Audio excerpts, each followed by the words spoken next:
अगर आपके कंधे के अंदर दर्द होती है और कंधा हिलाने से यानी शोल्डर जॉइंट को मूव करने से पेन होती है, या अक्सर लोग ये भी कहते हैं कि जब वो अपने कपड़े चेंज करने के लिए अपने बाजू ऊपर करते हैं ऐसे, या नहाने के लिए साबुन पीछे लगाने के लिए अपने बाजू को पीछे मूव करते हैं, या अक्सर रात को सोते हुए जब वो अपने जिस कंधे में दर्द होती है उस तरफ उनको टेक लगा के सोया नहीं जाता, या अक्सर जब कभी जा रहे और उनको साइड से कोई बंदा टकरा जाए तो इस जगह पे शदीद दर्द होती है। तो ये सारी की सारी अलामात जो हैं वो फ्रोज़न शोल्डर के अंदर हो सकती हैं।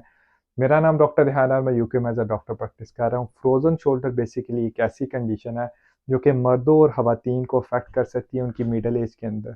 ख़ासकर वो लोग जिनको पहले कोई शोल्डर की इंजरी हुई हो या कोई सर्जरी हुई हो, या वो लोग जो शुगर के मरीज़ हैं यानी डायबिटीज़ यानी ज़ियाबतीस के पेशेंट के अंदर फ्रोज़न को शोल्डर जो है वो ज़्यादा पाया जाता है। अगर किसी को फ्रोज़न शोल्डर की अलामात हों तो ज़रूर अपने करीबी डॉक्टर से रुजू करें।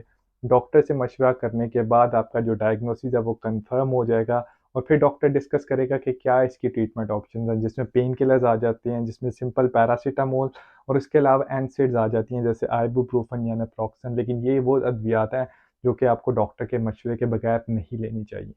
उसके बाद आ जाती है फिज़ियोथेरेपी। फिज़ियोथेरेपी के पास जाना इसलिए ज़रूरी है, आपका डॉक्टर आपको रेफ़र कर सकता है क्योंकि फ्रोज़न शोल्डर के लिए आपको स्पेसिफ़िक एक्सरसाइज़ेज़ करनी होती हैं। एक्सरसाइज़ेज़ का मतलब है कि आपने अपने शोल्डर को मोबाइल रखना है, जो कि शोल्डर ऑलरेडी जैम है, उसको एक्सरसाइज़ेज़ के थ्रू ये बेहतर करना होता है। अब बेसिकली फिज़ियोथेरेपी के जो रिज़ल्ट्स हैं, फ़ौरन आपको नहीं मिलेंगे। कुछ हफ़्ते के बाद आपको इसकी इम्प्रूवमेंट नज़र आना शुरू होगी। अगर दर्द की दवाइयों से फिज़ियोथेरेपी से फ़र्क नहीं पड़ता, तो नेक्स्ट स्टेप आ जाता है कि जोड़ के अंदर स्टेरॉयड इंजेक्शन का लगाना। उससे अक्सर लोगों के जो सिम्पटम्स हैं वक़्ती तौर पे बेहतर हो जाते हैं। लेकिन ये बात याद रखने की ये है कि फ्रोज़न शोल्डर जो है वो 1 दिन की दवाई, 1 हफ़्ते की दवाई से और एक्सरसाइज़ से बेहतर नहीं होता। अक्सर लोगों का शोल्डर जॉइंट जो बेहतर होने में कुछ महीने भी लग सकते हैं और कुछ लोगों को इसके लिए साल तक भी इंतज़ार करना पड़ता है। अब बेसिकली इम्पॉर्टेंट बात ये है कि फ्रोज़न शोल्डर को अगर आप मूव नहीं करेंगे तो आपके सिम्पटम्स बेहतर नहीं होंगे। डॉक्टर के पास जाना चाहिए, मैनेजमेंट ऑप्शंस डिस्कस करनी चाहिए और फिज़ियोथेरेपी और एक्सरसाइज़ेज़ इसके लिए बहुत ज़्यादा इम्पोर्टेंट है।